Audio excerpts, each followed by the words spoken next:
remember under that, to just listen, don't get stressed. Under that 2004 directive, right? Where is it? It's lower in the note. Don't get stressed. That's why I said just listen for now. Okay? So now under Article 21.1, right, you have the right to move and reside. So then in 2004, the EU passed this thing called the directive, Citizenship Directive. That directive says when you move and reside, you can stay up to 3 months without any conditions. So up to 3 months, you can go and nicely stay there. Right? So say Dilmi wants to model, right? She is Maltese. She can go and stay in France up to 3 months modeling, no problem.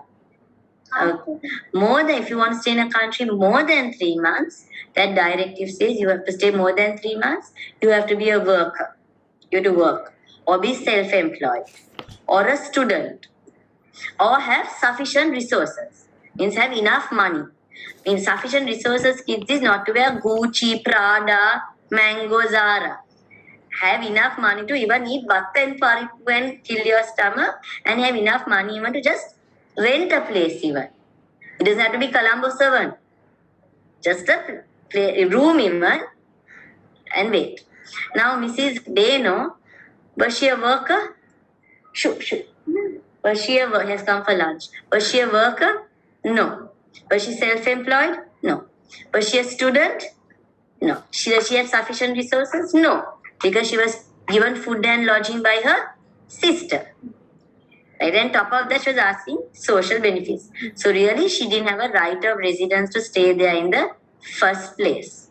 So here they said she didn't have a right to claim a right of residence either. So here the job center where she asked the money from was justified in denying her the job seeker's allowance because she was not a worker or a job seeker. So she was really not entitled to that social benefit. And she did not have sufficient resources to claim a right to reside there.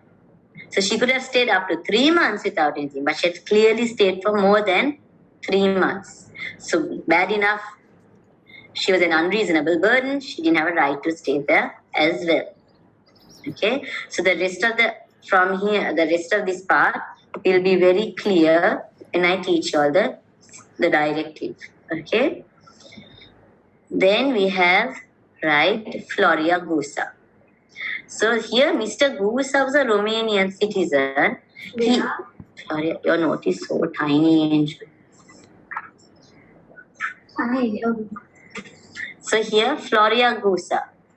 So Floria Gusa was a Romanian. He moved to Ireland to work as a self-employed plasterer. So he had gone to work. Was he an unreasonable burden? No. Right? He was working. Then over time, he lost his customers and was without an income. Right? So he registered as a job seeker because he was searching for a job. So he registered as a job seeker. So he was looking for work. He was looking. So he asked for a job seeker's allowance. That means till he found a job, he asked for a bit of help. Here they refused, saying, you're not working anymore, so you have to go. You're not self-employed. You're not economically active. But in this case, they said Deno doesn't apply because here he didn't move to the host state solely for benefits. He came there to work, and he had worked, and he had contributed to the economy. Right? So he had paid taxes, he had paid rates, he had contributed to that economy. He had not moved there to be a burden. He was not like Deno. No. Deno had never worked in her home state. She had come to that country not to work, nicely to get benefits. Whereas Floria Gusa had come to work. He lost his clients for reasons beyond his control. So and he had worked and he had contributed to that country's economy. So in this case, they said it's very different to Deno. And they said it's very unfair, right, to refuse an EU citizen, right, this benefit, right, especially when he had contributed to that country's economy. So to treat him like a person who has come there for the first time looking for a job. So in this case, to refuse him the social benefits was a breach of EU law rights. So now when you move to another country, right, if you're going to be discriminated, would you want to stay there? No, right? So that's why when you move and reside under Article 21(1), you have the right not to be discriminated under Article 18. Right? So discrimination can be direct discrimination or indirect discrimination. So direct discrimination is open discrimination. Very sorry, I don't teach girls. That's open discrimination. Nilmi got scared for a minute that I don't teach girls. Right? If I say I don't teach girls, right? That is open discrimination. Okay? Indirect discrimination is, I am not racist, I am not discriminatory, right? But underneath, I make it more difficult. Right? For example, I say I teach everybody, but I only have classes on Fridays 12 to 2. Can the Muslim boys come then? No, because of Jummah. So I'm appearing like, I teach everyone, but it's indirectly discriminatory. Why? Because I make it more difficult. Only boys have Jummah? Only boys have Jummah. Because it's difficult when you're a woman to leave your kids and go to mosque and stuff. So the men have to go because they have no excuse, right? But women, it's difficult because when we have young kids and babies, it's very difficult to leave them in a mosque. It's difficult. So we can go, but it's not compulsory. Sakir, my explanation was correct, right, Sakir? About Jummah? Yes, Miss. Okay. So indirect discrimination is where you appear not discrimination, but you make it more difficult for people of a particular country or particular race or religion to fit this thing. Now, for example, I say I teach girls and boys, but you have to come for my class 10 in the night. Isn't it difficult for girls to find transport? Will your mommy let you come in an Uber at 10 in the night and go at midnight? No. Whereas Saki's mother will be like, okay, right? Not so willingly, but they're not so scared, right? So that is indirect discrimination, where indirect discrimination is where you appear not to be discriminatory, but it's really more difficult.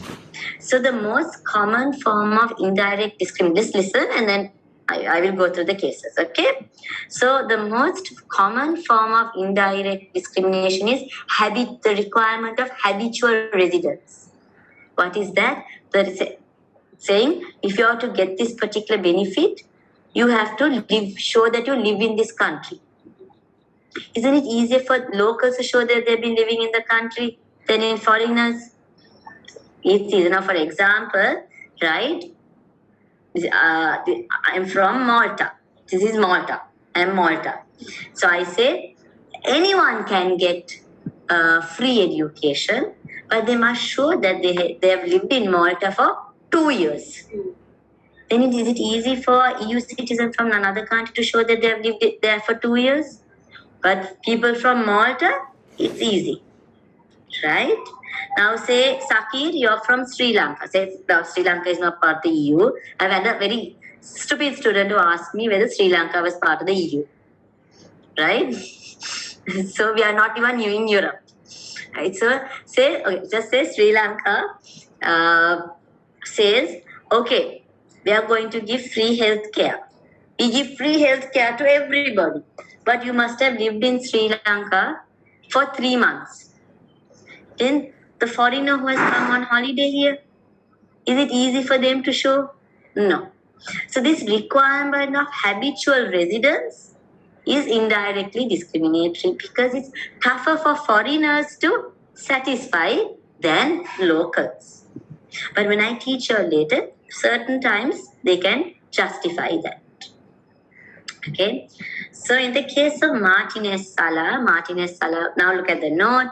Martinez Sala was a Spanish national who had lived in Germany since 1968 and she lived there intermittently.